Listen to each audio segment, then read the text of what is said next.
तैयार रहिए। स्टार्ट। प्रधानमंत्री नरेंद्र मोदी ने एक बार फिर लाल किले की प्राचीर से एक देश एक चुनाव की बात छेड़ी और यह जताया कि उनकी सरकार इस मसले को लेकर गंभीर है। दूसरी ओर जब तक इसे लागू करने की जमीन पूरी तरह तैयार नहीं हो जाती, देश में चुनावों का सिलसिला यूं ही जारी रहेगा। इस वर्ष पहले जम्मू कश्मीर व हरियाणा में और फिर महाराष्ट्र व झारखंड में चुनाव होने हैं। देश में जब जब चुनाव की बात होती है, संसदीय प्रणाली और इसके इर्द गिर्द विकसित होती राजनीति, सत्ता और बाजार के प्रभाव पर मंथन की जरूरत शिद्दत से महसूस की जाती है, क्योंकि आज़ाद भारत की 77 वर्षों की यात्रा में भारतीय संसदीय प्रणाली में ऐसे कई विचलन आ चुके हैं, विकास क्रम में जिनका आना तो स्वाभाविक है, पर इन पर ध्यान देना और इनका निवारण करना भी जरूरी है। दो विचलन उल्लेखनीय हैं। पहला विचलन चुनाव प्रक्रिया से संबंधित है, जबकि दूसरा विचलन राजनीतिक दलों द्वारा सत्ता के दुरुपयोग से जुड़ा है और लोकतंत्र अपनाने के बाद देश में सत्ता हासिल करने वाली हर पार्टी ने इस विचलन को लाने में अपना समुचित योगदान दिया है। समय रहते इन्हें दुरुस्त नहीं किया गया तो ये लोकतंत्र की विकृति का कारण बन सकते हैं। संसदीय प्रणाली में सार्वभौमिक वयस्क मताधिकार के द्वारा प्रतिनिधि चुनने का आशय यह है कि वह जनप्रतिनिधि स्वयं या अपने राजनीतिक दल के माध्यम से शासन व्यवस्था में अपना योगदान देगा तथा अपने देश के विकास के लिए प्रयत्नशील रहेगा। समय के चलते प्रतिनिधि को चुनना गौण हो गया है और चुनाव प्रक्रिया में इस विचलन के लिए राजनीतिक दल और मतदाता समान रूप से जिम्मेदार हैं। चुनाव प्रक्रिया में अब प्रतिनिधि का क्षेत्र विशेष से होने की आवश्यकता को अब आवश्यकता नहीं समझा जाता है, क्योंकि उद्देश्य येन केन प्रकारेण सीट जीतना हो गया है। इस चुनाव प्रक्रिया में दूसरी बात बाजार के प्रभाव की है।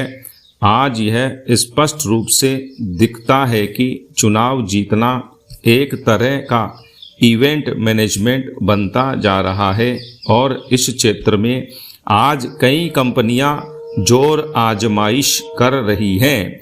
लोक लुभावन नारे व प्रलोभन तैयार करना, मतदाता को आकर्षित करना और कैसे भी भीड़ जुटाकर जीत के लिए माहौल बनाना इसमें शामिल है।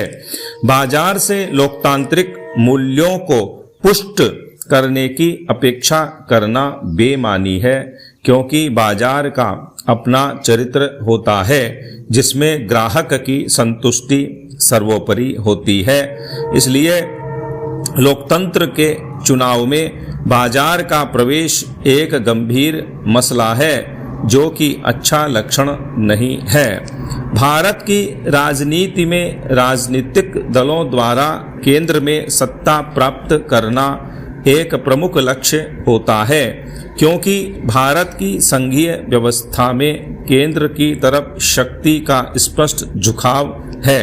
केंद्र के कई महत्वपूर्ण संस्थान इस सत्ता के प्रभाव में आते दिखते हैं, भले ही उनमें स्वायत्तता का पुट हो। राजनीतिक दलों द्वारा सत्ता का दुरुपयोग और राजनीति में बाजार का प्रभाव, ये दोनों बातें अलग अलग दिखती हैं, पर ये मिलकर लोकतंत्र को कमजोर बनाने में भरपूर योगदान देती हैं। सत्ता के दुरुपयोग से जहां राजनीतिक अस्थिरता पैदा होती है, वहीं बाजार ऐसी सत्ता को प्राप्त करने और बनाए रखने में अपना योगदान देता है।